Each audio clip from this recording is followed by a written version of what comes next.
Good morning, everyone. Thank you for joining our session today on the challenge of cyberspace defense and CSSP services. My name is Mike Chung. I'm with BugCrowd, and on behalf of BugCrowd and AFCEA, I'd like to introduce Colonel Darlene Straub, United States Army, Chief Defensive Cyber Operations for DISA. Please give me a round of applause.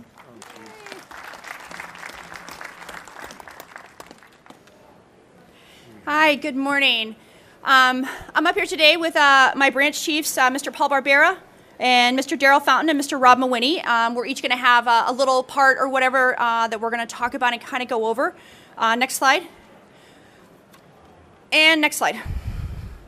All right. So many of you may not know, but DISA did not have a consolidated DCO division prior to last summer. We had DCO sections and DCO different organizations throughout DISA, but there was no one organization that kind of brought it all together. So I've had the fun and excitement and joy within DISA to try to do that and stand up something new. And so for those who know the organization, we basically sit back with the DISA Command Center, and we kind of broke apart what the DISA Command Center was, and we oversee the cyber aspects, whereas the DCC still oversees the NetOps aspect of it. So what this slide here kind of shows are the areas of scope and responsibility that we're currently building and continuing to try to branch out. And again, the goal of what this division's been trying to do is to create a holistic sense of defensive cyber across DISA. As many of you know, you've been in the industry a long time, DCO and how we defend has always been an afterthought. It's been an add-on. We'll come up with a great new technical device, and then someone goes, how do we secure it? Oh, well, let me design something now. Let me build something now. And so you have a lot of mismatched pieces and parts of things all through the network that don't always work together as well as they should. You get into our DCO analysts now that go from machine to login, from machine to login to machine to login, and it's not necessarily efficient or agile at this point. So our division, through our current ops section, our strategy and plan section, and our CSSP sections, looking to really draw that together. So kind of going back to the beginning, DCO really started with CSSP, and now we're kind of doing that cultural shift where CSSP is a pillar of what we do within DCO. And so kind of flipping that on its head of how do we organize, and it's more than just providing security services to our customers, but it's providing a holistic defensive approach to DISA and to the DISN. So that means to all of the customers within the DoDN and within DoD that use the network. Looking at how we defend from the boundary to the midpoint to the endpoint holistically. And so a lot of fun challenges, a lot of excitement, because right now those are really segmented. They don't all feed together. The Army within their midpoint enclave does their own different parts of defense that don't necessarily feed our data that allows us to kind of see. So it really relies on the human aspect of it right now. So we are continuing to work and get past that and really looking forward. So within the three divisions, current ops, which Rob's going to talk about the challenges and things that we see within current ops, but getting all of the information regionally from the different combatant commands, and with our DISA Global. Our DISA Global team is the hub of where the analysts and where the information resides, but we do have regional responsibility and support to the combatant commands that really drives what we're doing within DCO. The plans and strategy and transformation team is focusing on where we're going and how do we get there. How, right now we're really focused on getting past some of the acquisition decisions that were made 4 and 5 years ago. We kind of got to survive and get through those right now. But then where do we want to go? How can we start keeping up with industry? And with the size and scope of our network, we need technology to help us, because within DoD, we're not going to grow people. Our budgets are always fluctuating, but they're not growing, at least not much if they do grow. So how can we, through technology, get better at what we do? And that's what that middle branch is really helping us to do, and then also the planning efforts that go on within it. So we do this, again, through our relationships with our global and regional teams, our CSSP customers, what we pull in, and continuing that monitor, the persistent presence, how we investigate incidents. And right now, that's very manual for us. Our analysts are our key to our success, but we're starting to shift where that's not enough. We need better technology that's going to help us do that better, because I can't grow my analyst teams. So it's been a lot of fun, but also part of what we're doing is reaching out within DISA and reaching out and developing relationships external to our organization. So we've been really, really focused on, for the sake of DISA and what we do, building the relationship with Joint Force Headquarters Doden so that they can take the data and the blue picture that we create from the network and then add that into the intel side of what happens. Our relationship with NSA is very close, our relationship with Cybercom. So developing those relationships and our responsibility with what our team is building, we have a fusion team, is creating a nice solid blue picture. What is the network? What are the things that we're seeing out there that's going to affect what's in our network so we can start proactively providing information? So those relationships become very, very important. And then we also have relationships with industry, again, and with our cyber directorate, those people within DISA who buy new technologies and acquisition. We're providing those DCO operational requirements to them and making sure we're staying up to date. Because kind of in the past how DISA has done it is we'll gain an operational requirement, we start the program, we start working on that piece of equipment, and 3 and 4 years later it comes out. But that was an operational requirement that was 3 and 4 years old, and by the time the equipment comes out, we've made a complete change. So one of the challenges we're having to work at is making sure the operational requirement stays relevant. How do we shift the build? How do we shift the acquisition process to stay up? Because I don't want to buy it if it's not relevant by the time it comes out. So that's developing relationships within DISA, and then making sure within infrastructure they're tied into what we're doing, that within the acquisition side of our building, they're tied into what we're doing. Our operational side, they're tied in. So now DCO is now right there at the forefront with everything else and no longer an afterthought. It's no longer the, oh, well, how are we going to defend that?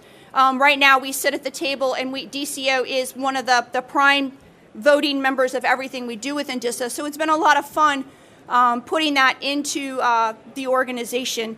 So next, if you go to the next slide, I'm going to hand off to Mr. Mawhinney. So as much as I said it's fun and it's been exciting, he's going to explain some of the challenges specifically that we currently have. Rob? All right, good morning. So there's several different challenges within DCO. So just understanding from an analyst perspective, and when we do defense, it really comes down to all about the data, right? So at the end of the day, that's what we're looking at. That's what we're trying to decipher as to what's going on in the networks, what looks nefarious, what looks normal. It all comes down to the data. Some of the challenges there is the amount of data. So the big data, the data lakes, they're becoming data oceans. How do we cipher through all that and grab all that information? It's a daily challenge to make sure that we can get through all the different data pieces and data elements. PCAP is another issue that we're running up against. So as analysts know, PCAP is their lifeblood. That's how they track what happens, the transactions that go back and forth, and how they maneuver in that space and where they need to go next, where do they pivot to. PCAP costs a lot of money because of the storage space. And with that, with the growing and coupled with the data lake and data oceans, the amount of data that we'd have to store is just phenomenal, right? Especially in our environment and within the DoD. So we need some solutions to work through how do we get to understanding the full scope of the transaction without having to store all of the PCAP data. Metadata is good and nice, and that gives us a good pivot point, but once we pivot, we need to have the full data set. So where do we go from there? So that's the challenge that we've been facing and trying to figure out as we move into this new world of cost and restrictions in those areas. Break and inspect, really good effort, and it's given us a lot. It gives the analysts everything that we ask for, right? We always ask for, give me more data, give me more data. Break and inspect does that. So the challenge with that is it's a lot more data, right, to sift through and try to figure out what are we doing next, where we go with that information. Even finding the needle in the haystack becomes a challenge as you expand what's needed or what you see in those environments. The more expansion you have, the more data you have, the harder it is to find the nefarious activity, especially if they're doing low and slow type stuff. So it's goodness that we have the data. It's hard to cipher through, and that's where we go into the strategy piece of trying to figure out how do we get some AI into this environment? How do we get some machine learning into this environment to take advantage and do the initial blocking and tackling and get that out of the analyst's hand and let them really start to focus in on the cyber kill chain aspects of understanding where to go next and what to really focus on. So those key aspects are needed in this environment if we're going to go forward with this amount of data in the future. And that's the way we're going. So we need to have a good solution coming forward. Advanced analytics, we need to use the BDP, so everybody's heard about the BDP. And we have several different sessions on that piece of it, but those analytics are critical. Building the right analytics is even more critical, making sure that they're succinct between every one of the services, the agencies, and what we need to look at from a DISA, DODN perspective. Those analytics and building those are a critical aspect of what we have to do going forward. Speed of cyber, so I would say not everyone loves the speed of cyber and the speed of the internet, and those people that don't are the analysts that have to look at it on the back end and get pounded every day about why didn't you catch this faster, quicker, smarter as information is flowing. The queuing, the prioritizations, the amount of effort that it takes a tool to keep up with the speed in which the networks are moving and operating in is becoming hard to manage. So we need some help in those areas to understand how we can grab the information at the speed in which it's coming at us, make sure we decipher it, have the good analytics behind it, and then go after it with some type of, I would say, PCAP type information that we can pivot off of and turn to and maneuver in that space. The machine learning is probably the most critical aspect in this area. So we need some kind of auto mitigation, and that's where we're talking about the machine learning.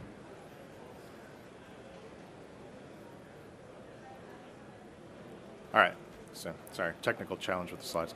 All right, the two things that keep me up at night: cloud and mobility. So mobility is coming. We don't really we talk about it. We have it in our hands.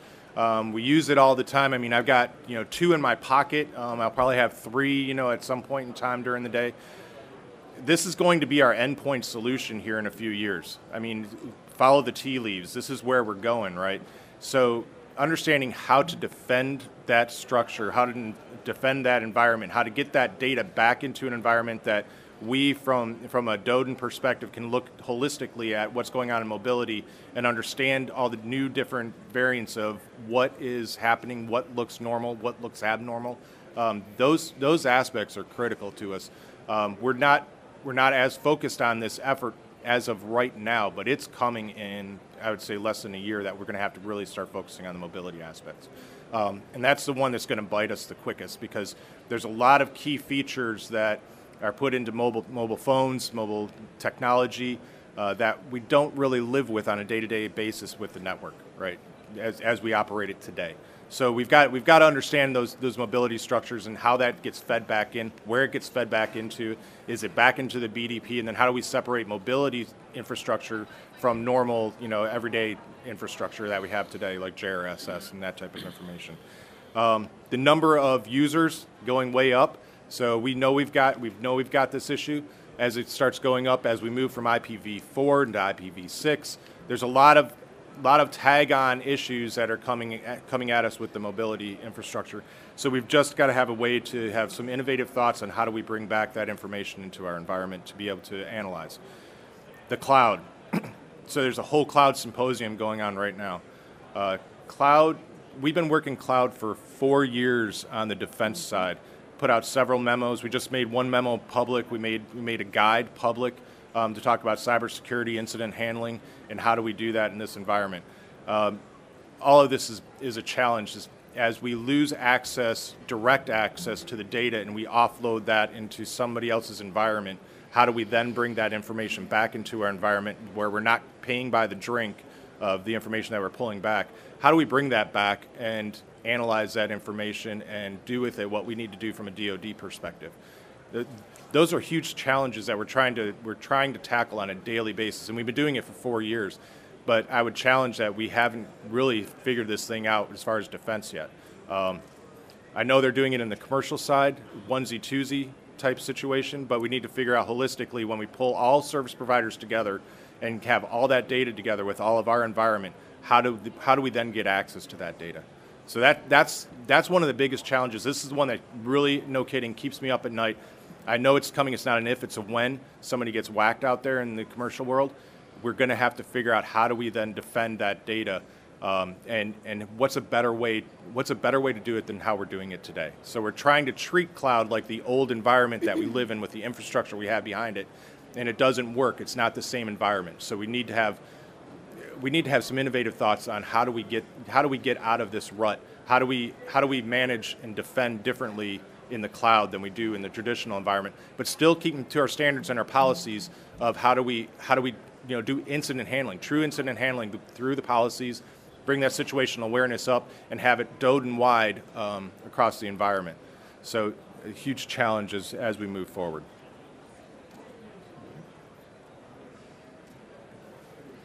And now I'm up to the programs challenge. So my name's, again, Darrell Fountain. We've talked a lot about change across the whole DCO environment, change in a whole bunch of different domains. We have a regulatory framework that's changing for us. We have organizational change that the Colonel talked about, and of course, technological change, which is driving us in ways in places that we've never been before. So to sort of answer that, the regulatory change is to focus us more on the operational commands. That regulation, in the essence, is to fix responsibility on commanders, because commanders own that data, and it's ever more critical to them and how they prosecute the warfight. So they need to be accountable. They need to be a part of the solution. They need to recognize that the security structure that supports them is an integral part of how they fight and win on the battlefield today. So, like every big DoD agency, while the regulation changed in March of 16, then got a small update in March of 17, the agency continues to adapt to that. So we had processes put in place for 10 years that we had worked and honed and refined to try to deliver CSSP services. Now we've gone away from that framework to one that's oriented on the combatant commands and the support commander, and gone to 7 activities, and we're working our way through that as we make that change and adapt to that. The good news is, if we can get flipped here, is as we focus on being more tightly coupled to the combatant commanders and the services they need, we have a global presence that allows us to do that. And so the agency spread all around the globe, as you see here, with a presence in Hawaii, a presence in Stuttgart in Germany, a presence in St. Louis and Columbus, allows us to maintain that relationship and continue to be ever more tightly coupled to the key warfighters that we support. Really critical for us, given the speed of the net that Mr. Mawhinney was referencing. A problem in Stuttgart becomes a problem in Hawaii in milliseconds. And so our challenge is to keep the entire global team knitted together into one fabric that provides defense around the clock, 24/7, 365. With Mr. Mawhinney and his current ops team here at Fort Meade directing traffic, he's got a responsive group of guys spread around that all operate as a single entity to provide a set of services. Now, as the business guy, the CSSP business end of this, we have to put together a service framework that resources those activities to the fullest extent possible and make sure that we have the people, the technologies that we need to bring to bear on the problem set. So we have a set of sensors today. We're migrating through a new set of sensing capabilities, recognizing that while we have a traditional enclave sort of mentality, we're being driven away from that. So a sensor at the enclave is not as valuable as it used to be. We have to embrace those things that are at the endpoint, bring that data into the big data platform that Mr. Mawhinney was talking about, couple it with the data that we still have at our sensor fleet, the 427 sensors we have sprinkled all across DoD, and then marry that with what we derive out of the internet access points. What DISA brings to the fight that few others can is end-to-end visibility. You know, we own the backbone, we own the IAPs, we have a fleet of sensors spread across the globe, and we have a global presence that allows us to capitalize on all that and bring defense to our mission partners spread also around the globe. So let's try this. Unfortunately, we got to deal with a thing called the cloud. As the cloud fundamentally disrupts how we do business. Just as it fundamentally disrupts how you buy computing power, the defensive framework that was put in place to service that is disrupted equally as much. We put in place some very preliminary services early on last year to try to answer the Department of Defense's need to move to the cloud fastest with the mostest. We recognize that that was an interim step. We're still in a period of transition. If you listen to Mr. Hale talk earlier today, he talked about moving to the cloud and Milk Cloud 2.0, and we're tied at the hip with him as he makes that transition. And we're seeking to leverage the secure cloud computing architecture to be that suite of security capabilities that we're going to utilize throughout a multitude of different cloud environments. I'd like to say we were done with that, but we're not. We're continuing to work with industry partners to stand up a set of capabilities that will allow us to do the things we did in a traditional enclave scenario. But what we're learning is we're going to have to let go because A, we don't have the control, and we have a whole new set of data. In some ways, it makes us a little uncomfortable because for 10 years we've been cranking on the security sausage machine in a certain way, and today that stuff comes out and it's not working. So we're embracing some new things. Part of why we're hosting and being a part of the show is to investigate different tactics, techniques, and procedures with our industry partners to figure out how we can make a secure cloud computing architecture work and capitalize on new data and a big data platform that allows me to look at it in new and creative ways to get after the security requirements of our people in the cloud. Again, being a defensive guy, it's not a question of if, it's a question of when something significant happens. And so we just want to be in a place where we can deal with that quickly and effectively and move on and minimize the risk to the greater DoD and to the organization. Sir. Everybody. I'm Paul Barbera. I recognize lots of you from my former role. I was the Chief of Contracts for Mr. Bennett, which kind of ties into what I do today in DCO. And what you're going to hear me say is I'm going to second a lot of what the rest of the panel has said, although I'll add one more thing to Mr. Mawhinney. The other thing that keeps me up at night is coffee after 5, but that has nothing to do with my job. So basically, in the requirements and planning section, right, there are so many requirements coming in here, both from stakeholders, right, inside the agency, from our IC partners, other government agencies, right, and they were all hitting DISA from 18 different directions, right, and as Colonel Straub mentioned, this group didn't exist a year ago, right, so we had tool developers, right, we had database developers, everybody had you guys coming in and speaking individually to them, all right, all great stuff, right, cannot go wrong there, right, but because of all the good things that you guys are doing, that kind of compounded to our issue, but we're going to work through that, okay? So basically I would say that my job is herding cats, all right? So I have to create a funnel, if you will, for those requirements so we can get the right information out to you guys, or you're not getting conflicting information, all right? We're not expending resources on 3, 4, 5 concurrent things that are doing the exact same work, all right? So that's where we can use your help. Right.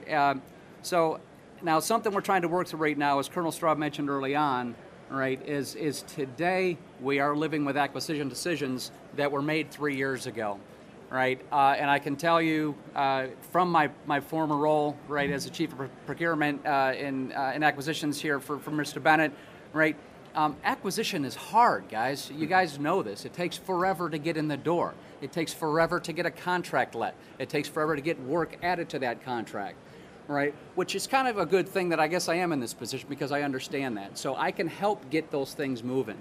You know, I need to know what you guys are doing. We collectively need to know what you guys have. So venues like this, where we get to go around and talk to the individual vendors, have you guys come see us, right? It's up to us to find ways to help get you in the door. All right, whether it's getting you in the labs to run some beta tests, all right, bringing us out to your locations to show us what you have, all right. Then it's on us to figure out how to make to get those I's dotted and T's crossed, either through the use of existing contracts, right, through other, we'll say, quicker ways to get acquisitions in here. And as I said, beta is a good way to do that, right? I talk about partnerships. This is partnerships amongst the stakeholders within the agency, external to the agency, but it's you guys. You guys are the smart ones, okay? You guys have the technology, all right, and we need to know about that, right? So as the other guys mentioned, right, because of the good things that you're doing, we have more and more data coming in here, right? BDP, right, is getting bigger by the second, right, and we just frankly don't have enough people to look at it. So this is where we need your help, all right? How can we do things better, stronger, faster, all right? But how can we do it with less people? Because we're not getting them, all right? So we need that machine learning. We need that AI, all right? We need automated ways to process things, all right, to at least alert us to go look at the next place, all right, to go find these threats, all right? So, so lastly, all right, we need to know about the future stuff. All right, so we've been focusing a lot, as I mentioned earlier, on the decisions made 3 years ago. All right, where do we need to be in 5 to 10 years from now? All right, to help us plan, all right, for those things, to make us better, stronger, faster, and that's where you guys come in. All right, I will be that conduit for you. All right, I got stacks of business cards. All right, I will tap into my old crew, right, from the contracts and procurement side to help you guys do that. We've got a great relationship with our developers over on they don't like to call it left side anymore, but you guys would recognize when we use the term left side here, but that's where they do that work, right? We meet with those guys regularly, all right, and we are the flagpole in which they rally around for those requirements. So with that, I will pass back over to Colonel Straub. So, you know, hearing everything and thinking about DCO, and I think everyone in this room is aware that DoD is in the middle of a cultural shift. The network and the status of the network used to be the primary focus, link availability, circuit availability, and making sure that the network was up. That cultural shift is now saying that sometimes the protection of the network and what's in the network is more important than the availability of the network. So you're finding that there are operational decisions to turn things off. And that is a huge cultural shift for DoD. And so what I like is the fact that DCO is no longer an afterthought. DCO and defensive cyber operations and how we defend our equipment is no longer an add-on. It is part of what we do. And if you Admiral Rogers with Cybercom really drove that cultural change. I think General Nakasone will continue that cultural drive of we have to protect what's in our network. And our networks are so redundant and so strong now that we take them for granted. And I think people took them for granted for a few years, which allowed some risks to develop. And we're now mitigating that risk. And so how do we get after it? So DISA's solution to that was to create this division to help us tie all of our efforts together, to build those relationships with DoD and Cybercom, to link our DISA Global Command, our DISA Field Commands and field offices holistically together, and to get our acquisition teams synced up operationally with what we're trying to do from a defensive perspective to ensure the protection of the DISN and the DoD. So with that, I'd like to close today, and I would like to open the floor up for any questions that you may have for the panel. Is there a microphone? Oh, right there. Sorry. I have to speak in a microphone, so you do too. Right, yeah. Tom Wells, GDIT. So a consistent theme yesterday, today, tomorrow, I'm sure, about the need for speed and acquisition. General Morrison talked about that and what he's doing for the Army at Fort Gordon. We heard about it on the innovation panel yesterday. So specifically for you guys, are you linked up with other services and agencies and what they're doing to get the acquisitions to happen faster? And maybe a specific question for Mr. Barbera, OTAs, are those kind of things in your pipeline that you're looking at to make that happen? Paul, I'll let you go first. So what I would say, if you guys have been around for a while, you know that OTAs are not easy to get awarded. There's a lot of scrutiny on those, right? I think DISA just did their very first one since I've been here for 8 years. I think they just did their first one. But I do know that the procurement directorate, all right, does have access to other agencies' OTAs, all right. So that is on the list of things in the quiver to go to, right? But we specifically don't have an OTA today for cyber, but that is something that I am going to pursue with Mr. Packard and his crew. All right, next question. Good morning, Nick from Jacobs. Question for you guys. On the DISA cap process, have you guys thought about or come to any kind of conclusion on how we can speed that process up? I've noticed that the process itself of getting people to use that cap process has been extremely slow, and system owners have been avoiding it completely, which obviously leaves your network up to risk. So, is that something that's been addressed? So when you're talking cap, you're talking the cloud access point process. Absolutely. So that process. So from the operations side, that's what spits out in the back end, right? Mm-hmm. But that process as a whole has a whole history of pass-throughs that it has to go through. So users may think they can avoid that process today, but it'll come back, right? I mean, just the same way CCSDs used to be the same way, right? Where people would get circuits and just buy their own circuits offline, and now if they do that, they're going to get shut down, right? It's going to happen the same way with CAP at some point in time. They've got to follow the process. So the process is in place. They've got to go through FedRAMP. They've got to get that authorization, deem themselves to be a mission, that there is a mission associated with a CSP. Once they get through and get their provisional authorization, then they need to go through and get their ATO.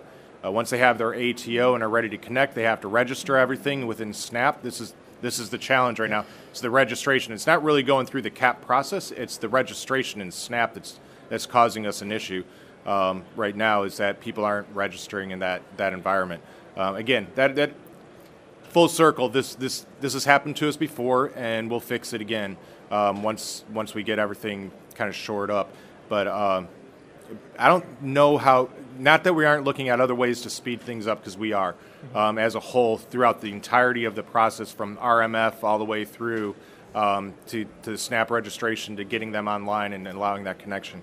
So we're looking at that as a whole, taking ideas. So that's what I mean. You've heard of the JEDI contract that's coming out, all that stuff. So good stuff that's coming out. We're listening to the industry to understand what we can do to make that process better, faster. But at the same time, not lose the security aspect of Absolutely. it is the challenge that we as a whole, we push back on a lot of the changes, because we see that as sometimes there's an opportunity to try to get to the operations faster, get the green light go, but not worry about security until afterwards. We're trying to make sure that doesn't happen. So that's part of the process that's going through, but we're looking at other ways to do it. So good question. Perfect. Thank you. Sure. Are there any other questions? All right, thank you very much for your time today. 2 questions.